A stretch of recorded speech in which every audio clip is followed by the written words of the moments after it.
Good morning बेटा, स्वागत है आपका 12th क्लास राजनीति विज्ञान ऑनलाइन क्लासेज में। आज अपन पढ़ रहे बेटा खंड व इकाई फर्स्ट पार्ट 3 संघीय व्यवस्था की आधारभूत तत्व। सत्ता की शक्तियों के वितरण और स्तरों के आधार पर अपनाई जाने वाली शासन प्रणाली संघवाद है। तो बेटा संघात्मक व्यवस्था को भारतीय संविधान में अपनाया गया है। संघात्मक व्यवस्था का अर्थ क्या है? सत्ता की स्तरों के वितरण के आधार पर जो शासन प्रणाली अपनाई जाती है संघवाद कहलाती है। इसको और सरल शब्दों में अगर अपन समझे तो संघात्मक व्यवस्था में शासन सत्ता का एक से अधिक स्तरों में विभाजन होता है, जिसे सबसे पहले केंद्र सरकार है, फिर राज्य सरकार है और फिर स्थानीय स्वशासन। इस प्रणाली के अंतर्गत शासन का संचालन केंद्र और उसकी विभिन्न इकाइयों के माध्यम से होता है। केंद्र सरकार होती है, इसके अलावा जो उसके राज्य होते हैं, विभिन्न इकाइयां होती हैं, मिलकर के संचालन करते हैं। केंद्र सरकार की सरकार अलग होती है और राज्यों की अलग। संघीय शासन का निर्माण भी प्राय दो प्रकार से होता है। प्रथम, पूर्व में अनेक संप्रभु इकाइयों का आपस में एक हो जाना, और द्वितीय एक बड़ी राजनीतिक इकाई को शासन की कार्यकुशलता की दृष्टि से अलग अलग इकाइयों में विभाजित कर देना। जो बड़े संघात्मक व्यवस्था है दो आधार पर बनती है। एक तो ये होगा कि जो बहुत छोटी छोटी इकाइयां हैं वो मिलकर के आपस में एक बड़े देश का निर्माण कर लेती है, और जो दूसरा तरीका है वो ये होगा कि एक बड़ा देश है तो प्रशासन की प्रशासनिक सुविधा के लिए खुद को छोटे छोटे टुकड़ों में विभक्त कर लेता है। पहली प्रक्रिया का सबसे प्रमुख उदाहरण अमेरिका है। जो अमेरिका है संघात्मक व्यवस्था को अपनाया गया है, तो वहां पर जो बहुत सारी इकाइयां हैं मिलकर के उन्होंने एक संघ का निर्माण किया है। और दूसरी का एग्जाम्पल भारत है, जिसमें प्रशासनिक सुविधा की दृष्टि से भारत को बहुत सारे भागों में विभाजित कर दिया गया है। वर्तमान में अमेरिका, ऑस्ट्रेलिया, स्विट्जरलैंड, रूस, कनाडा और भारत जैसे देश सफल संघीय देश माने जाते हैं, जहां पर संघात्मक व्यवस्था अब तक सफल रही है। भारत में संविधान के तहत संघीय शासन की स्थापना की गई। हमारे संविधान में संघात्मक व्यवस्था का उल्लेख मिलता है। यद्यपि संघवाद के स्थान पर राज्यों का संघ शब्द का प्रयोग किया गया है। बेटा वैसे संघवाद को इंग्लिश में क्या कहते हैं? फेडरेशन। लेकिन हमारे संविधान में फेडरेशन शब्द काम में नहीं लिया गया संघात्मकता के लिए, बल्कि जो हमारे संविधान का पहला अनुच्छेद है उसमें कहा गया है कि भारत राज्यों का एकक होगा, यानी राज्यों का संघ होगा। इंग्लिश में इसको अपन कह सकते हैं यूनियन ऑफ स्टेट्स। तो एक नंबर का प्रश्न आपके यहाँ पर ये बन रहा है बेटा कि भारतीय संविधान में संघवाद के लिए कौन सी शब्द का प्रयोग किया गया है? राज्यों का संघ। संविधान लागू होने पर भारत में एक केंद्रीय सत्ता और 14 राज्यों की सत्ता स्थापित कर संघीय ढांचे को मूल रूप दिया गया। जब संविधान लागू हुआ तो भारत में केंद्रीय सत्ता यानी भारत और 14 राज्य थे। हालांकि वर्तमान में राज्यों की संख्या 28 है, केंद्र शासित प्रदेश 9 है। अब बेटा अपन देख रहे हैं भारतीय संघीय व्यवस्था की प्रमुख तत्व। भारतीय संघीय व्यवस्था के प्रमुख तत्व कौन कौन से हैं? पहला, संघीय व्यवस्था के तत्व बोल सकते हैं, संघात्मक व्यवस्था के लक्षण बोल सकते हैं, या संघात्मक व्यवस्था की विशेषताएं बोल सकते हैं। तत्व पूछे जाए, लक्षण पूछे जाए या विशेषताएं, तो यही आंसर होगा, जिसमें पहला है बेटा शासन शक्तियों का स्पष्ट विभाजन।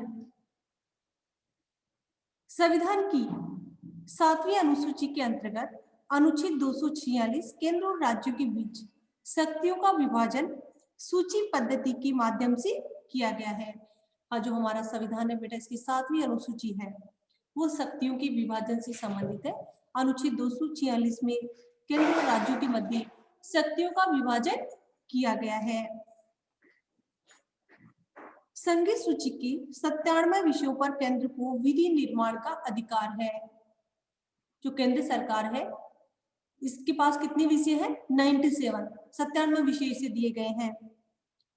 राज्य सूची के 66 विषयों पर राज्यों को विधि निर्माण का अधिकार है, और जो राज्य सूची के विषय हैं 66 उन पर कानून कौन बनाएगा? राज्य सरकार। इसके अलावा समवर्ती सूची में 47 विषय दिए गए जिस पर केंद्र और राज्य सरकार दोनों मिलकर के कानून बना सकते हैं। परंतु अगर केंद्र और राज्यों के बीच संघर्ष की स्थिति हो गई उत्पन्न किसी कानून को लेकर के समवर्ती सूची पर, तो फिर किसका कानून माना जाएगा? केंद्र सरकार का। इसके अतिरिक्त समस्त अवशिष्ट शक्तियां, अवशिष्ट देखो शक्तियां 3 भागों में विभाजित हुई, संघ सूची, राज्य सूची, समवर्ती सूची। फिर अवशिष्ट शक्तियां किसे कहेंगे? जिसका उल्लेख इन तीनों ही सूचियों में नहीं किया गया है उसे क्या कहेंगे? अवशिष्ट सूची। और अवशिष्ट शक्तियों पर कानून बनाने का अधिकार किसको? केंद्र को। और केंद्र की इस मजबूत स्थिति के कारण ही विशेषज्ञ भारत को केंद्रीय वर्चस्व वाला संघवाद कहते हैं।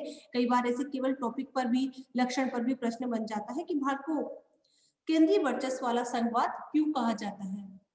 क्योंकि भारत में शक्तियों का विभाजन 3 भागों में किया गया है। केंद्र सूची पर तो केंद्र सरकार कानून बनाएगी, समवर्ती सूची पर भी राज्यों केंद्र के कानून में अगर आपस में टकरार होती है तो केंद्र का कानून माना जाएगा। इसके अलावा अवशिष्ट शक्तियां भी किसके पास है? केंद्र सरकार के पास। इसलिए भारतीय संविधान को केंद्रीय वर्चस्व वाला संघवाद भी कहा जाता है। निष्पक्ष व स्वतंत्र न्यायपालिका भारतीय संघात्मक व्यवस्था का जो दूसरा लक्षण है, दूसरा तत्व है, वो है निष्पक्ष और स्वतंत्र न्यायपालिका। भारतीय संविधान में एक स्वतंत्र और निष्पक्ष न्यायपालिका की व्यवस्था की गई है। किसी भी संघीय व्यवस्था के लिए एक स्वतंत्र और निष्पक्ष न्यायपालिका का होना अत्यावश्यक है। जहां पर संघात्मक व्यवस्था होती है, केंद्र और राज्य के मध्य विवादों के निपटान के लिए एक स्वतंत्र न्यायपालिका होना आवश्यक माना जाता है। और इससे विधि का शासन स्थापित होता है। विधि यानी कानून का शासन। केंद्र और राज्य के बीच विवादों का संविधान के प्रावधानों के अनुसार समाधान किया जाता है। समाधान करते समय संविधान के नियमों को ध्यान में रखा जाता है। अनेक अवसर भारत में आए जब न्यायपालिका ने राज्यों के बीच, केंद्र और राज्यों के बीच संवैधानिक स्थिति को स्पष्ट कर संघीय ढांचे ने हमारे संविधान की रक्षा की है। और सभी राज्यों के शीर्ष पर सर्वोच्च न्यायालय को पदस्थ किया गया है, यानी सभी राज्यों में उच्च न्यायालय होंगे, लेकिन उच्च न्यायालयों के निर्णय के विरुद्ध भी अपील कहाँ की जा सकती है? सर्वोच्च न्यायालय में। फिर इसके बाद में संविधान की सर्वोच्चता। भारतीय संघवाद के अंतर्गत संविधान की सर्वोच्चता को स्थापित किया गया है। केंद्र और राज्य दोनों ही संविधान से ही अपनी शक्ति प्राप्त करते हैं।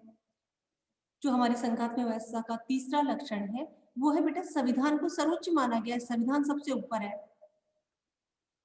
और हमारे संविधान में संघवाद में संविधान की सर्वोच्चता को स्थापित किया गया है। केंद्र और राज्य दोनों ही संविधान से अपनी शक्ति प्राप्त करते हैं, केंद्र सरकार हो या राज्य सरकार हो। वो अब कौन सी शक्तियों का प्रयोग करेगी? जो हमारे संविधान में लिखा गया है। मनमर्जी से वो शक्तियों का प्रयोग नहीं कर सकती।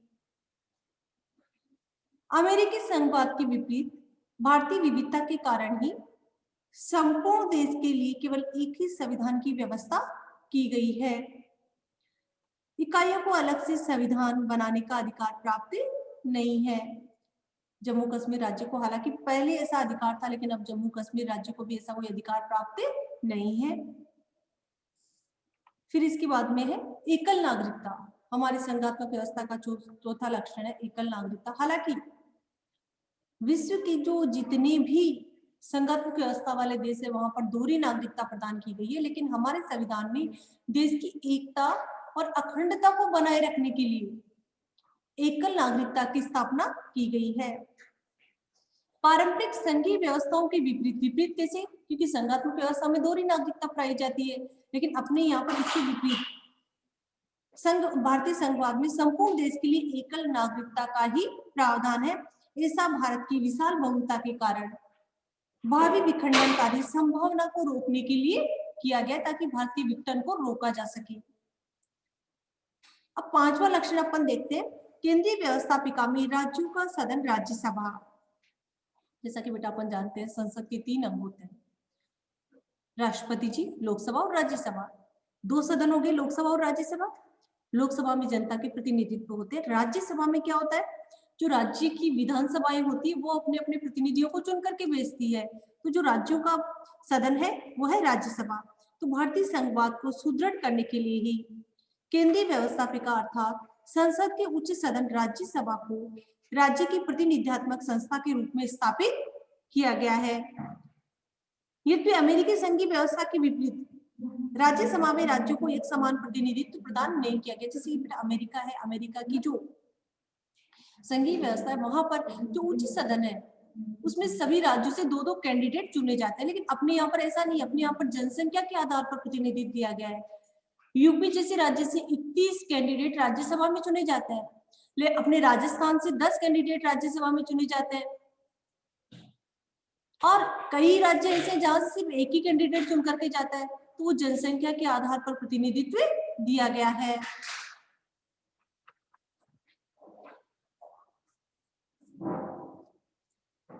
फिर राज्यपाल का पद। राज्यपाल भारतीय संघीय व्यवस्था का एक महत्वपूर्ण अंग है।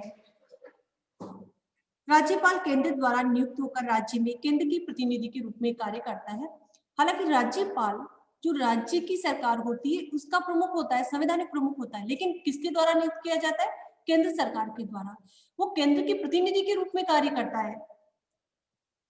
यद्यपि व्यवहारिक अनुभव के आधार पर राज्यपाल का पद केंद्र और राज्य के मध्य विवाद का सबसे बड़ा मुद्दा बन गया है, परंतु केंद्र राज्य संघर्ष के रूप में उसकी अपनी उपयोगिता है।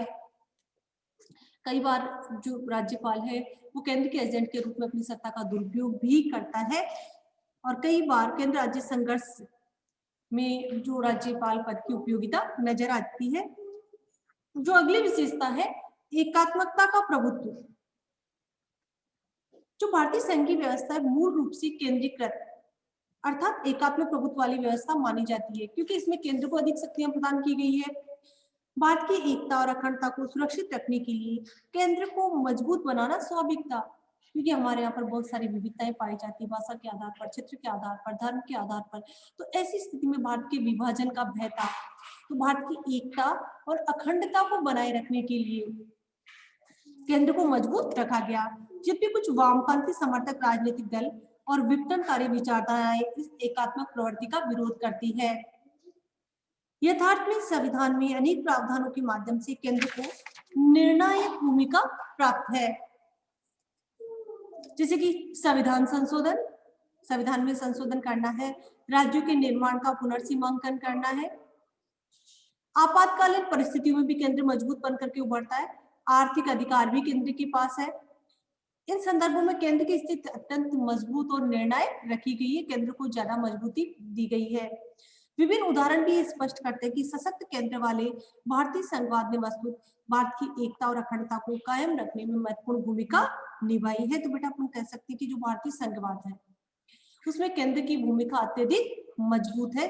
तो हमारे यहाँ पर जो संघात्मक व्यवस्था है उसमें एकात्मक लक्षण है और केंद्र को मजबूती प्रदान की गई है। तो इस तरह भारत का जो संघवाद है केंद्रीय वर्चस्व वाला संघवाद है।